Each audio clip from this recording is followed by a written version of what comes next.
fidélité et la loyauté on le doit à l'État du Sénégal.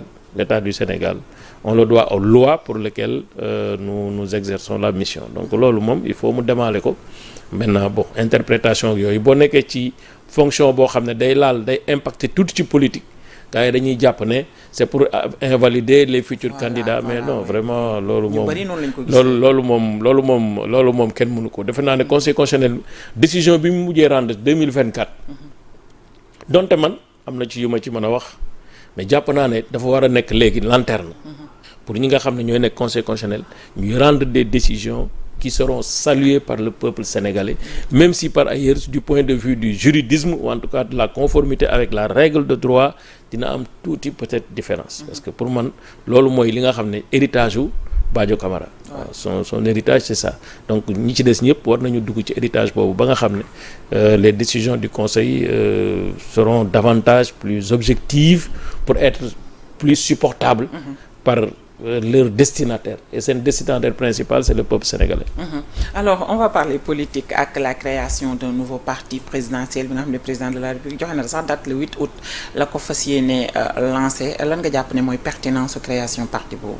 Mais kooku nag da nga fiy woo ku bokk coalition Diomaye wala ci parti ñu tontu la mais jàpp naa ne y a quand même une logique derrière. Ouais. Parce que un président de la République a toujours besoin de réceptacles politiques. Parce que... Et la coalition Diomaye président. Bon, je pense que c'est pour... On peut être dans une dimension d'unité de l'organe Diomaye président. Parce que l'organe Diomaye, c'est une coalition de partis ou une coalition de partis. Ouais. Ou de mouvements. Mais je pense que peut-être l'unité organique boobu la ci bëgg pour gën a impacter gën a organiser gën a rationaliser.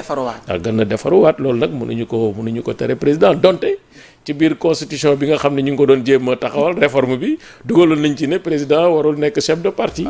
waaw donc mais loolu man pour man yàgg naa wax tout le temps que dès l'instant où un président de la République est membre d'un parti il en devient forcément ou indirectement le président parce que influence bi muy am ci parti bi c'est pas l'influence ordinaire tu es président de la République du pays bokk membre d'un parti mais ça veut dire que lu fay xew yi da nga koy décider lu fay xew da nga ciy wax sa kàddu te sa kàddu léeg-léeg mooy ëpp doole sax kàddu président bi donc loolu vraiment man gisuma lu muy yàq en tout cas depuis 1960 c'est fait ainsi man gisuma lu mu yàq si doxalinu réew mi gisuma lu mu yàq aussi ci doxalinu parti. C'est tout à fait voilà donc am na ay présidents yoo xam jusqu'à leur défaite ils étaient présidents de leur parti te pourtant terewul jóge nañ fii. oui mais sauf que Diomaye dès l'aube de son mandat daf ñu waxoon ne que moom il ne voulait pas être au-dessus de la mêlée.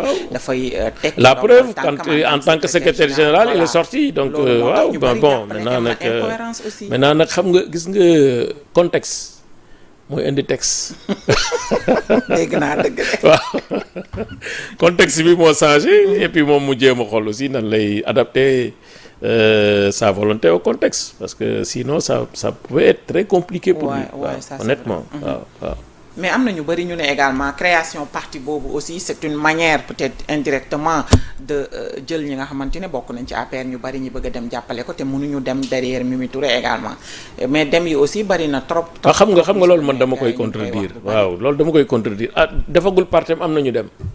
nga dëgg bon ñii dem souvent nag nguur peut-être wala bëgg nomination. wala bëgg dara mooy tax ñu dem voilà bon loolu moom kenn mënu ko tere amul benn parti buy jógee ci pouvoir bi te doo am ay saisine mais ñun dañuy sant yàlla bu baax APR depuis 2 ans wax dëgg yàlla ak lu bari yi fi jaar booy xool les principaux responsables sont sur place maintenant bon c'est vrai qu'on parle des maires qui sont partis on attend de faire l'évaluation réelle des départs. Bon, mais pour moi, un parti aussi, c'est comme ça. C'est des vagues d'arrivée, des vagues de départ. Ouais. La grande satisfaction que nous avons au niveau de l'APR, c'est qu'on voit de partout des jeunes talents, des jeunes compétents. Nous savons que nous avons des politiques qui nous fréquemment à la permanence pour adhérer au parti. Ça, c'est une dynamique qui nous réconforte et puis qu'il faut encourager. Loolu moo ci gën a am solo maintenant bon ceux qui veulent partir doivent partir parce que bokkatu leen gis-gis li décret amatu fi leneen amatu fi li fi nekk mooy conviction moo fi am ak gëm sa idéologie ñi nga xam ne amuñu woon loolu bi ñuy ñëw c'est clair que situation bi di leen fi fekk. Ouais, effectivement. Voilà donc loolu rek la. waaye alors par rapport ak li nga xamante ne ba tey moom mooy mbirum assemblée nationale mënuñu waxtaan ba waxtaan bi jeex te duñ ci wax également par rapport ak dégg nga ma ne ko premier ministre sax dégg nga président assemblée nationale waaw ay kàddu yu mu yëkkati barki démb ci Mbàkke xamle ne lii mu gis gouvernement bi di doxalee bu dakkul dinañu amal motion de censure est-ce que tey ji bu ñu tàmbalee li ni mel du nekk ab genre crise institutionnelle boo xam ne ñoom ñëpp dañu ne woon duñ ci àgg. waaw xam naa ne nag gis nga man li ma jàpp daal mooy waa ji mer na te jàq na parce que gouvernement bu ñuy soog a nommé defe naa ne defagul sax un mois. bon nga ne li ma ciy tàmbalee gis dinaa leen def motion de censure mooy dangaa bëgg a def motion de censure. waaw mooy gouvernement lu mu dee xanaa di nga ko may 6 mois. mu doxal nga xool sur un semestre lan mooy ki waaye matagul un mois nga ne da ngay def motion de censure loolu c'est pour préparer l'opinion à une motion de censure mais honnêtement man gisuma le bien fondé de cette motion de censure.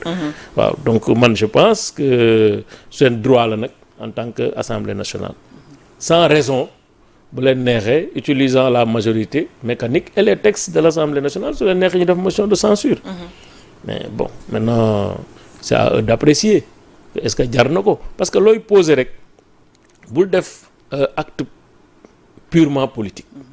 Parce que sinon vous nous retardez da ngay xool l'impact que ça peut avoir pour l'institution pour la relation entre les institutions pour le Sénégal ak balaa ngay xool sa intérêt bopp c'est-à-dire prendre des décisions par pure jouissance man je pense que loolu war nañ ko mën a éviter surtout que bon l'Assemblée est déjà en congé ñu ngi ñëwaat octobre novembre décembre dissolution mën na ci xaj donc vraiment je pense que mieux faut voilà gis nga ñun mënoon nañ def ay réformes ñun bi ñu pertee pouvoir bi on était majoritaire à l'Assemblée. mënoon nañ def ay réformes bu ne dissolution du fi am.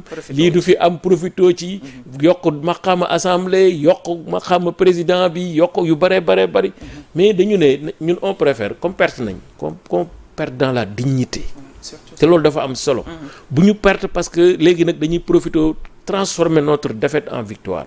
Ce qui s'est passé, c'est une défaite. Il faut l'accepter, tourner la page. Defaraatu 2029 ñoo ngi fii 2027 mu ngi fii ku bëgg a def élection nga dem élection mais ñu bàyyi d'instrumentaliser les institutions. Parce que loolu mooy indi crise et jusqu'à présent amuñu crise malgré la crise au sommet.